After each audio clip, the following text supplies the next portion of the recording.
Hola a todos, bienvenidos un día más a estudiar la palabra de Dios en nuestro estudio del libro de los Salmos. Quiero darle las gracias por acompañarnos y estudiar con nosotros la palabra de Dios. Familia, iglesia, amigos, por todas partes, les amamos y queremos decirle que estamos aquí para servirles. Y es un honor poder estudiar juntos la palabra de Dios y ver lo que Dios dice para nosotros poderlo aplicar a nuestras vidas. Y si hoy necesitamos de la sabiduría de Dios, de la paz de Dios en nuestras vidas, es un día muy importante para buscar del Señor, buscar de su sabiduría. Y estamos estudiando el libro de los Salmos, vamos en el Salmo 37, vimos la primera parte de este Salmo, es un Salmo que tiene mucha enseñanza como todos los Salmos y queremos llevarnos con calma, quiero llevarme con calma y estudiar cada verso y ir aprendiendo lo que Dios tiene para nosotros. Sé que es un tiempo en que algunos estamos pasando por necesidad y en el que todos necesitamos del Espíritu de Dios. Necesitamos de la paz del Señor que sobrepase todo entendimiento, que nos traiga sanidad en nuestra mente, en nuestro corazón. Pero déjenme decirle las buenas noticias. Es de que Dios ya venció, que estamos sirviendo a Dios no en derrota, sino en victoria. Cristo ya nos dio su victoria. Y mientras tú y yo entendamos eso, vamos a poder caminar nuestra vida de fe con poder, con autoridad, en sumisión a la voluntad de Dios. Y es lo que estamos queriendo aprender. Y anima la palabra de Dios, nos exhorta la palabra de Dios, nos instruye y nos confronta con nuestra vida, con nuestra mente, para renovar nuestra mente, para no afinarnos al mundo, no conformarnos a las cosas del mundo como nos dice su palabra, sino renovar nuestra mente con su palabra, con su conocimiento. Así que bienvenidos y qué alegría que estás con nosotros. Y vamos a orar juntos. Quiero invitarte a que oremos ahí donde estás, que levantemos nuestra voz a Dios y le pidamos al Señor que esté con nosotros, que Él nos hable y nos toque nuestra vida. Así que acompáñame ahí donde estás, ore con nosotros, vamos a orar. Padre, venimos ante ti, Señor, reconociendo que somos nada sin ti, que solo tú eres fiel, que solo tú eres justo y que tú eres poderoso. Y Señor, queremos rendir nuestra mente, nuestro corazón, nuestra voluntad a ti, Dios. Tu voluntad es perfecta, tu voluntad es pura, Señor. Y tú has cumplido tu palabra. Por los siglos de los siglos, Señor, tú permaneces y permanecerás. Y queremos, Señor, afinarnos, alinearnos a tu palabra, con el poder de tu Espíritu, Señor, ponerla a cabo, ser obedientes, Señor, y ser llenos de ti, mi Dios, para ser testigos, porque no hay enemigo, no hay nada, Señor, que pueda contra ti. Tú eres Dios todopoderoso, el victorioso, el que venció a la muerte, el que venció a Satanás, el que ha vencido al pecado y que nos das vida y vida eterna, Señor, y nos llamas a vivir, Dios, en tu voluntad. Nos invitas a caminar siguiendo tus pasos, Señor, y queremos hoy venir a tu palabra, a que nos abras los ojos, hables a nuestro corazón.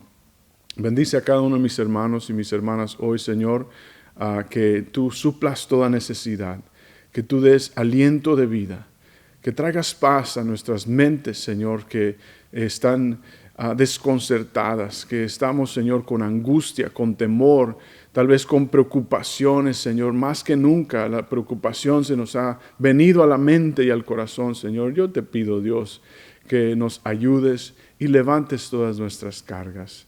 Tú, Señor, que lleves nuestras cargas, Padre, y pongas en nosotros ese yugo desigual, esa carga ligera que tú dices que tú nos das, Señor. Te pedimos, Padre, que esa carga sea servirte, serte fiel y solo buscarte a ti, Señor. Damos gracias por este privilegio que nos das de estudiar hoy. En el nombre de Jesús oramos y todos dicen amén. Acompáñenme al libro de Salmo, en el Salmo 37, y vamos a estar viendo los versos del 16 al 20. Vimos en unas semanas anteriores, vimos los versos del 1 al 15 y vimos cómo este salmo es un salmo de instrucción, un salmo de sabiduría. El patrón de este canto, de este salmo, es un patrón, es un canto en el que era como un canto de victoria, un canto de guerra, donde el salterio era uno de los instrumentos importantes. Y el salterio tiene ese sonido, ¿verdad? Tiene ese sonido de marcha, ese sonido de movimiento, ese ritmo. Y Dios quiere darnos a nosotros un ritmo de vida que tenga la sabiduría de Dios y que nos guíe sin preocuparnos por la prosperidad aparente de la maldad. Este salmo nos ayuda porque hay una preocupación en el salmista, hay una preocupación en el ser humano. Los salmos expresan las emociones del ser humano en dirección hacia Dios y dándonos sabiduría e instrucción. Es la palabra de Dios. Y estos cantos, el salmista David posiblemente nos dice que es un salmo de David y es directamente escrito por él. Y nos dice que está preocupado por la envidia, que no tengamos envidia, que no seamos impacientes, que no nos enojemos por la prosperidad aparente de la maldad, de los impíos, nos dice aquí.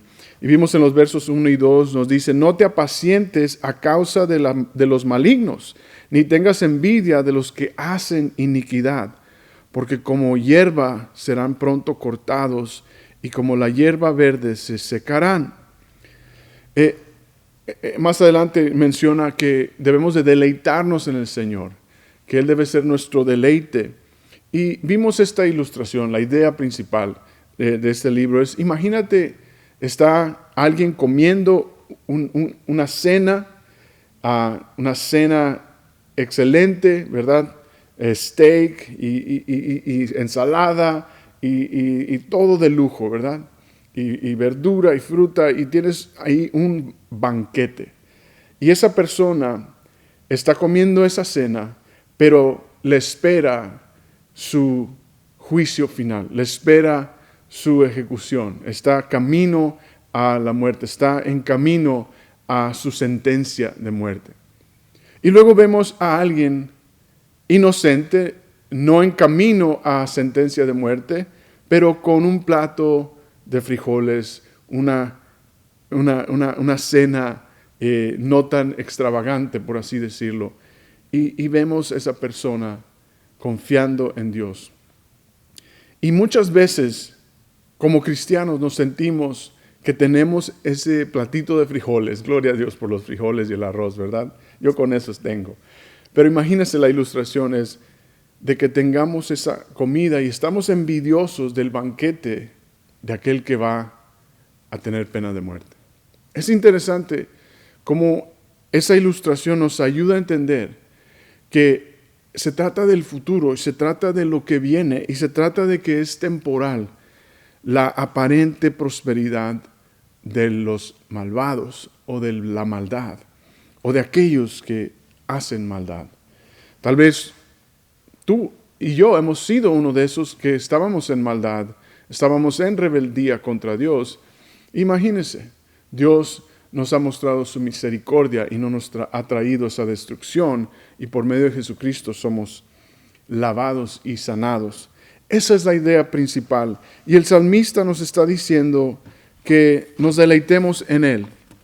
Y terminamos en los versos 15, y el verso 16 nos sigue dando esa línea y esa idea. Acompáñeme ahí al verso 16 en el Salmo 37. Y dice así: mejor es lo poco del justo que las riquezas de muchos pecadores. Hasta ahí quiero empezar. ¿Es suficiente lo que tengo para estar alegre y agradecido? ¿O quiero más porque no estoy contento y satisfecho de lo que Dios me ha proveído? ¿Sí me explico? Y nos está diciendo aquí, ¿por qué te preocupas? Deleítate en el Señor, porque mejor es lo poco del justo que la riqueza de los muchos pecadores, porque es temporal. La heredad de Dios es para siempre. Mire lo que dice el verso 17, porque los brazos de los impíos serán quebrados, mas el que sostiene, diga conmigo, sostiene a los justos es Jehová. Qué tremendo es eso. Qué perspectiva nos pone. Muy claramente nos dice, mejor es estar contento. Contentamiento es la palabra clave. Mejor es estar agradecido de lo que Dios me ha dado en este momento, en esta temporada. Dios me ha dado de su amor, Dios me ha dado de su fidelidad. Él no se ha apartado de mí, Él está conmigo, Él me ha dado sus promesas, me ha dado su palabra y estoy seguro en Él. Así me falte lo que me falte, yo tengo mis ojos puestos en las promesas de Dios que sostiene a los suyos, que sostiene a los que le temen, que sostiene a los justos. De hecho, quiero que vaya conmigo a Proverbios capítulo 30. En Proverbios capítulo 30, los versos del 7 al 10, nos los dice muy claramente el corazón de Salomón, la sabiduría de Dios, el temor de Dios, en cuanto a las riquezas y en cuanto a la prosperidad y en cuanto a veces el desbalance que trae a nuestra fe, porque pensamos que la bendición es tener mucho, pensamos que el ser bendecido es que tengo esto y tengo aquello, cuando la bendición de Dios es tener a Dios en nuestras vidas. Esa es la más grande bendición. Jesucristo ya dio su vida por ti y por mí, dio su regalo de salvación. ¿Qué más queremos? ¿Qué tesoro tan grande tenemos en Cristo Jesús? Y Él nos va a proveer las cosas materiales, las cosas insignificantes. Y en realidad las cosas temporales Dios no nos va a dejar. Pero las cosas que son del cielo permanecerán y las cosas de Dios. Y miren lo que dice Proverbios 30, los versos del 7 al 10. Me encanta este pasaje. El verso 7 en Proverbios 30 dice, solo 2 cosas te pido, Señor. No me las niegues antes de que muera. Verso 8, aleja de mí la falsedad y la mentira. Escuche, no me des pobreza ni riquezas, sino solo el pan de cada día. ¿Puede usted orar eso? Verso 9. Porque teniendo mucho, podría desconocerte y decir, ¿y quién es el Señor? Y teniendo poco, podría llegar a robar y deshonrar así el nombre de mi Dios. Verso 10. No ofendas al esclavo delante de su amo, pues podría maldecirte y sufrirías las consecuencias. ¿Qué nos está diciendo aquí? Como dice el Salmo 37, el verso 16, mejor es lo poco del justo que las riquezas de los muchos pecadores, porque serán quebrados, mas el Señor sostiene a los justos. Una vida justa, una vida que confía en Dios, escuche, es la mejor estrategia de largo plazo. Usted dice, ¿cómo vamos a hacer una estrategia de largo plazo? Mis finanzas, mi vida, la obra, el ministerio, mis hijos, la escuela, el trabajo. ¿Cómo voy a hacer una estrategia de largo plazo? Y la mejor estrategia de largo plazo empieza confiando en Dios. Confiando en que Él tiene tu futuro en sus manos. Pero la cosa es, ¿has puesto tu vida en Jesús? ¿Has puesto tu confianza en Él? ¿Le has confiado a Él o estás desesperado o desesperada? No, es que yo ya quiero un hijo y te metes en problemas. No, es que yo ya quiero un matrimonio y te metes en problemas. No, es que yo ya quiero y me adelanto y me acelero y me meto en problemas. La tentación me gana. No me estoy caminando fiel en los fundamentos de Dios, de cómo criar a mis hijos, de cómo estar fuerte en el matrimonio, de cómo estar fuerte en mi fe. Y no busco a Dios y el reino de su justicia primero, y busco todo lo demás primero, y luego, Señor, voy a incluirte en mi vida. La mejor estrategia de largo plazo, y esto es para todos, diga, ouch, amén, ¿verdad? Esto es para mí, es la mejor estrategia que yo necesito tener, es confiar en Dios. Es confiar en el Señor, porque Él es el que nos sostiene. La promesa, nos dice aquí, el verso 17, mas el que sostiene es Dios. El que te sostiene es Dios. El que sostiene tu vida debe de ser Dios. Esta es la cura contra la preocupación, familia. Esta es la solución contra la ansiedad y la preocupación. El que sostiene mi vida debe ser el Señor. Él es el que verdaderamente puede guardar y levantar tu vida.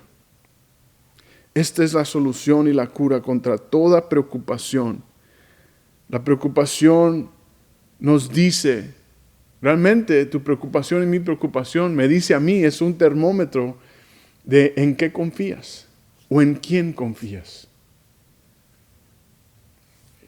Y todos estamos teniendo que ponernos a cuentas con Dios con eso. ¿Qué tal si me enfermo? ¿Qué tal si me muero? ¿Qué tal si pierdo mi casa? ¿Qué tal si pierdo mi trabajo? ¿Qué tal si esto? Y nos entra la preocupación. Y nos entra el temor. Y la preocupación nos dice, ¿en qué confías? ¿En quién confías? O cada vez que entre la preocupación, dile, ok, estoy confiando en mi familia, estoy confiando en mis hijos, en tener a mis hijos, estoy confiando en la seguridad de mi trabajo, estoy confiando en la seguridad de aquello, de lo que hay en el refrigerador, estoy confiando en la seguridad de lo que hay en la cuenta del banco. Nada de eso nos sostendrá, solo Jehová. El verso 18, vaya conmigo al verso 18, vamos a llegar nomás hasta el 20 y luego vamos a ver cómo es que Dios nos ha dado la victoria. Vamos a ver un pasaje en Colosenses capítulo 2. El verso 18 dice, conoce Jehová, en el Salmo 37, los días de los perfectos y la heredad de ellos será para siempre. No serán avergonzados en el mal tiempo y en los días de hambre serán saciados. Diga conmigo, saciados. Mas los impíos perecerán y los enemigos de Jehová, diga enemigos de Jehová, como la grasa de los carneros serán consumidos y se disiparán como el humo. En otras palabras, nos está dando una promesa de los que están en el Señor, confían en Él, los días son perfectos, Dios conoce los días y la heredad de ellos es para siempre. Amigo, amiga, hermano, hermana, tú poniendo tu confianza en Jesús como tu Salvador, como tu Señor, poniendo tu vida a las manos de Dios, Él te promete su heredad para siempre. Él promete el cuidar de ti. Y dice, no serán avergonzados, y termina dando esta analogía, esta ilustración de que los impíos perecerán y serán quemados, consumidos como la grasita, como la grasa de la carne en el asador. Ahora, nos encanta la carnita asada, ¿verdad? Oh, gloria a Dios. Pero, en la ilustración aquí, usted ha visto cómo la grasa, ¿verdad?, de la carne de res, al caer al fuego, se consume, ¿verdad? Enciende las llamas, hace que se consuma más fuerte. Dice, así serán los impíos. Serán consumidos como esa grasa que una vez que cae al fuego, comienza más y se quema y se consume. Y aunque usted se puede imaginar unos tacos de carnita asada bien buenos, la realidad es aquí de que así será consumido el impío. Será quemado su carne, será quemado y consumido. Y es una promesa de juicio a los malvados. Entonces ahí está el llamado de Dios a que le busquemos, a que vayamos a Él. Serán consumidos, será la fama de ellos, será la prosperidad de los malvados temporal y vendrá su fin. Así como este sacrificio o esta destrucción de los impíos, así debemos entender al mismo tiempo que es la prueba de los justos.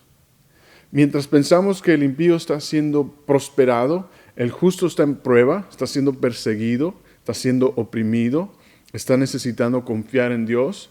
Y esa prueba, esa destrucción segura, eminente de los impíos vendrá en su momento, es temporal la prosperidad de ellos. Al mismo tiempo nos está diciendo, la prueba es temporal, es por un momento.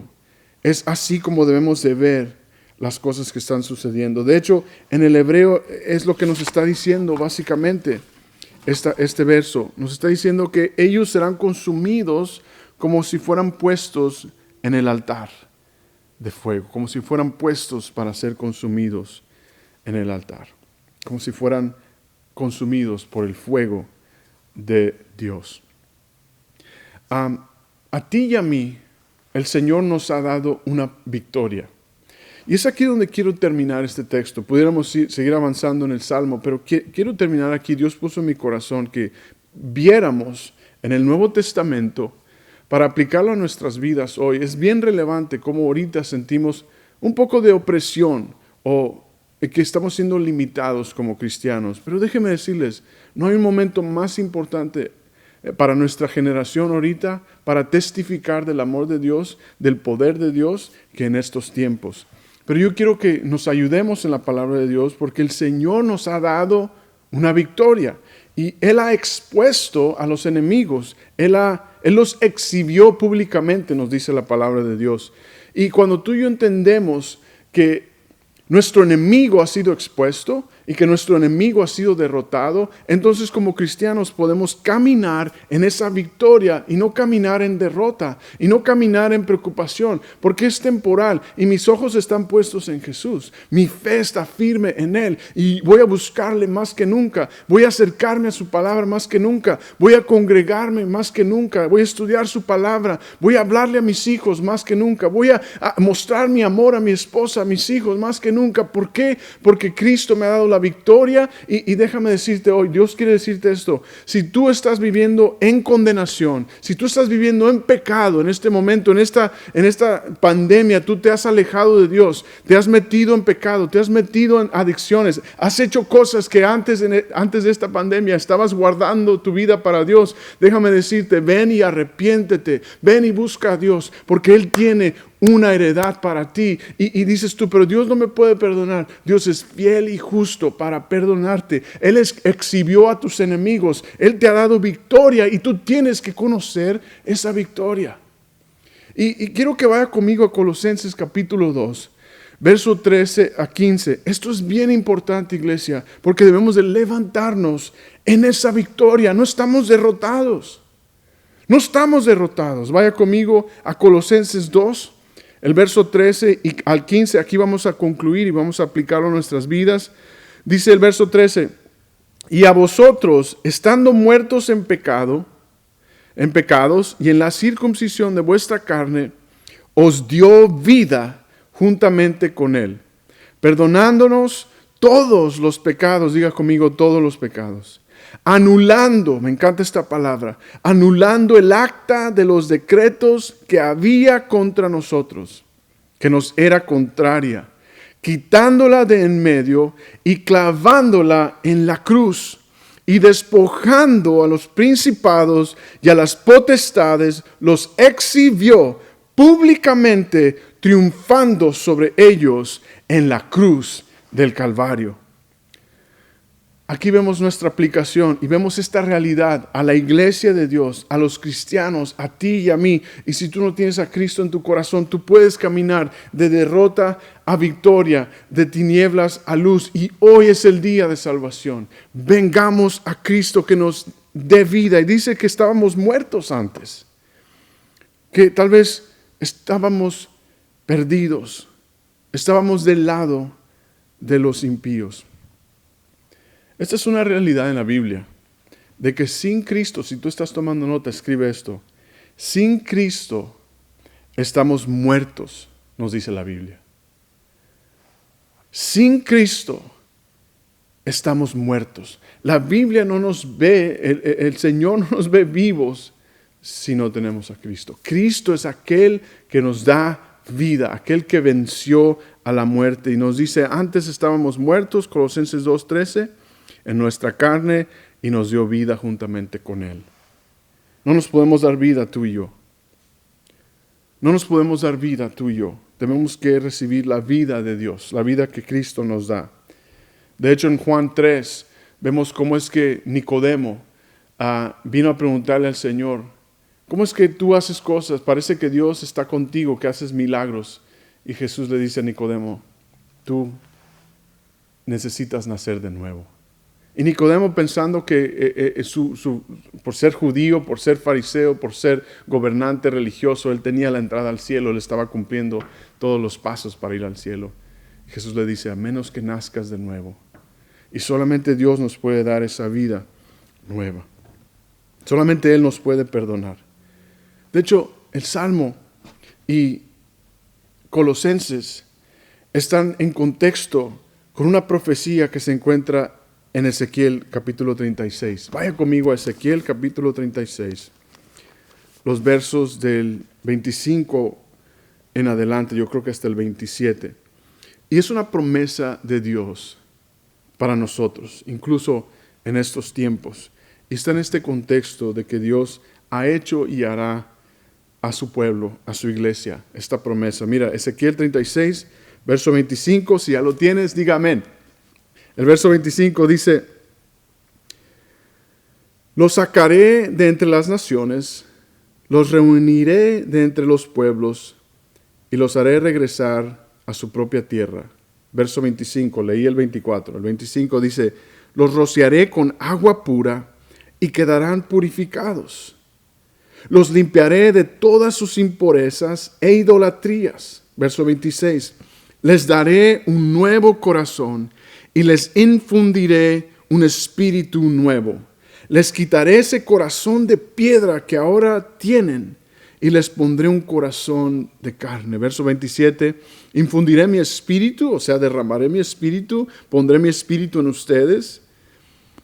Y haré que sigan mis preceptos y obedezcan mis leyes. Verso 28. Vivirán en la tierra que les di a sus antepasados, y ustedes serán mi pueblo y yo seré su Dios. Los libraré de todas sus impurezas. Haré que tengan trigo en abundancia y no permitiré que sufran hambre. Verso 30. Multiplicaré el fruto de los árboles y las cosechas del campo para que no sufran más entre las naciones el oprobio de pasar hambres. Dios promete a su pueblo no tan solo proveer, pero nos da una promesa muy clave. Nos da su espíritu, infundirá a nosotros, nos llenará de su espíritu, nos pondrá en su espíritu. Luego continúa el verso 13, el verso 14, en Colosenses 2. En nuestra carne os dio vida juntamente con Él, perdonándonos todos los pecados. Esta palabra perdonándonos es una palabra griega, que es una palabra antigua griega, que es parecida a una palabra más usada en ese tiempo, que significa gracia, un regalo, que somos perdonados por gracia. Esa palabra griega es charizomal, y es una palabra conjunta, combinada con la palabra charis, que es gracia.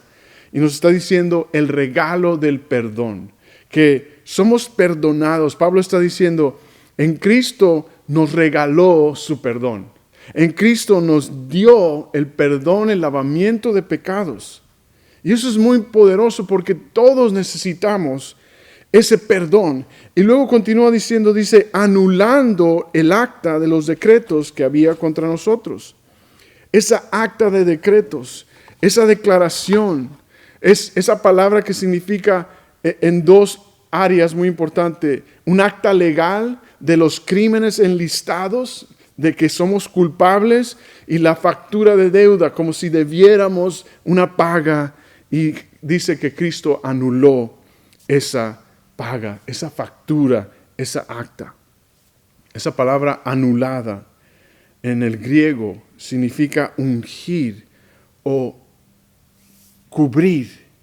Es como cuando uno va a pintar las paredes de su casa. ¿Qué hace primero? ¿Quita la pintura vieja o le pone un primer, verdad? Le pone una pintura blanca, gruesa, que nos da la oportunidad de volver a decorar esa pared. Es básicamente lo que nos está diciendo.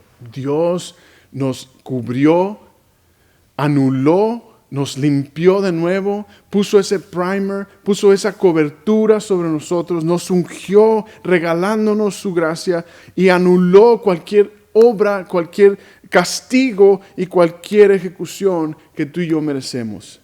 Y dice, anuló, Cristo anuló esa acta y Él nos da su unción, Él nos cubre.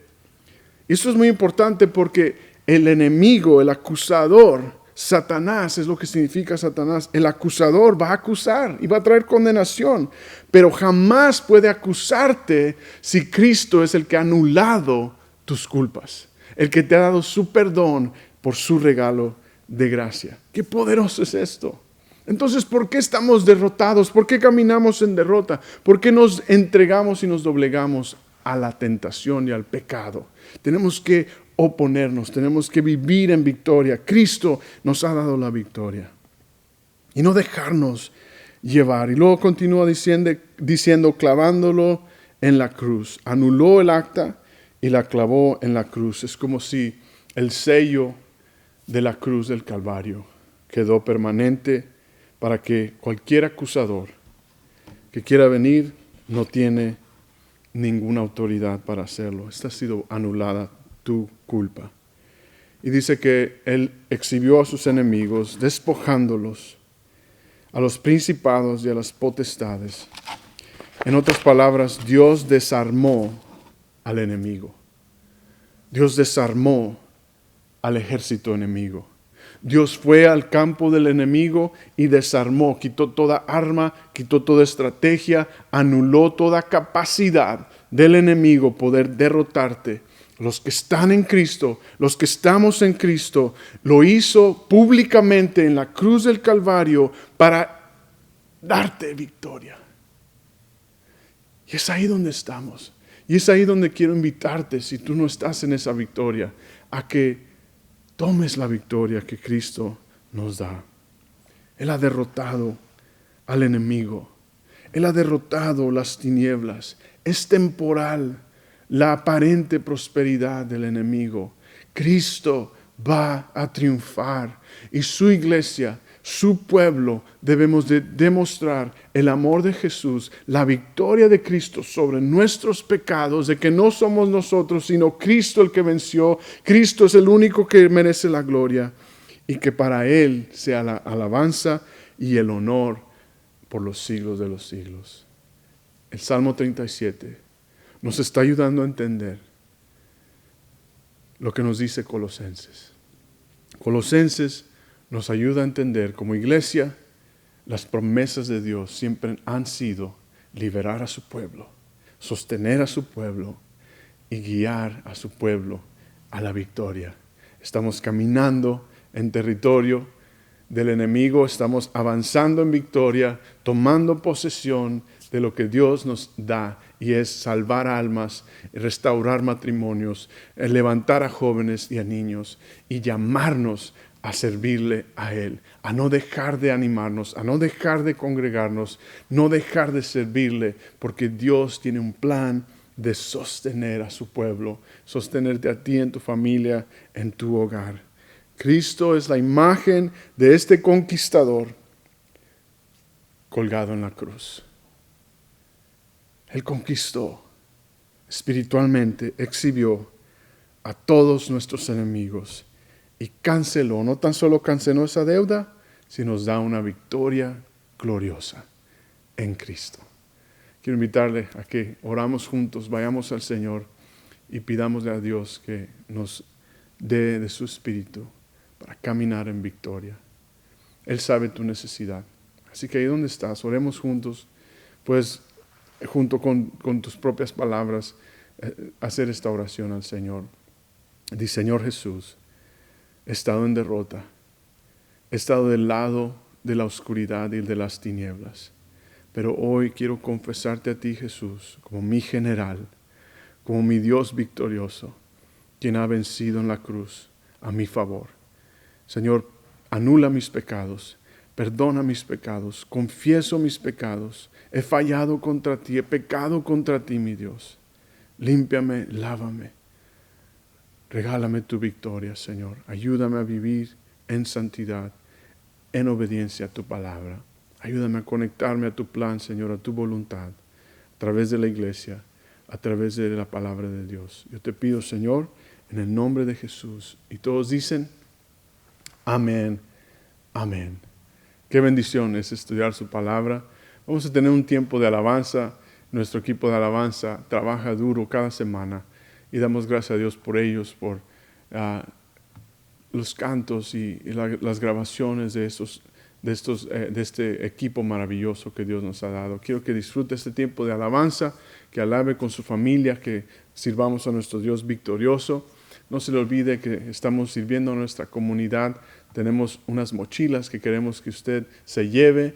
El domingo 23 usted lo puede venir a llevarse estas mochilas para que pueda regalárselas a sus vecinos y que sirvan de bendición para otros. También hay un evento para mujeres el 28 de agosto. Le invitamos a que sea parte, damas. Será en el patio de la iglesia. Tendrán ustedes un viernes, una tarde de convivencia, de estudio en la palabra. Invite a alguien. Tenemos aquí en el patio de la iglesia un lugar seguro para el distanciamiento seguro. Así que véngase con nosotros. Ustedes, damas, congréguense y júntense y anime a otras damas, que sea de bendición para todos. Dios me los bendiga. Los esperamos en nuestro próximo servicio. Póngase a imaginar el día de que estemos todos juntos en el cielo. ¿Cómo va a ser? Vamos a estar separados por tiempo, porque algunos fueron con el Señor antes, otros fueron arrebatados, pero todos vamos a juntar y vamos a tener un party. ¿Sí? Y sin máscara. Ahí con el Señor juntos. ¿Sí? Oramos. Gracias a Dios te damos esta tarde por dejarnos estar aquí. Aquí estamos para recibir, Dios, lo que tú tienes preparado para nosotros. Acepta nuestra alabanza, Señor. Acepta nuestras oraciones, Señor, como una ofrenda que sea fragante a ti, Dios. Gracias por amarnos. Gracias por salvarnos, por redimirnos y por tener esa seguridad, Dios, que vamos a estar contigo un día. Gracias por esa esperanza, por esa promesa. Te alabamos y te amamos. Y todos decimos, usa sus voces, usa sus palmas. Vamos a alabar al Señor, ¿ok? Nos ayuda.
resplandeció Jesús y está resplandeciendo ahorita.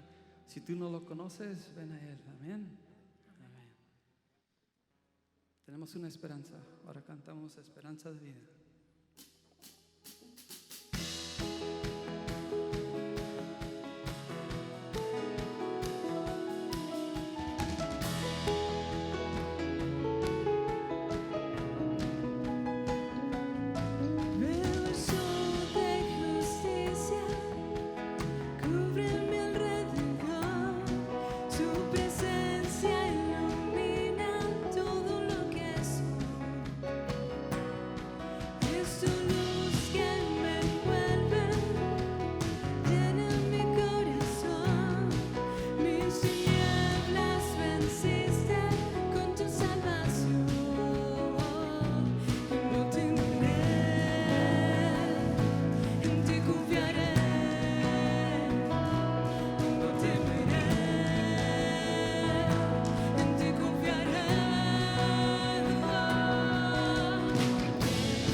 Todo se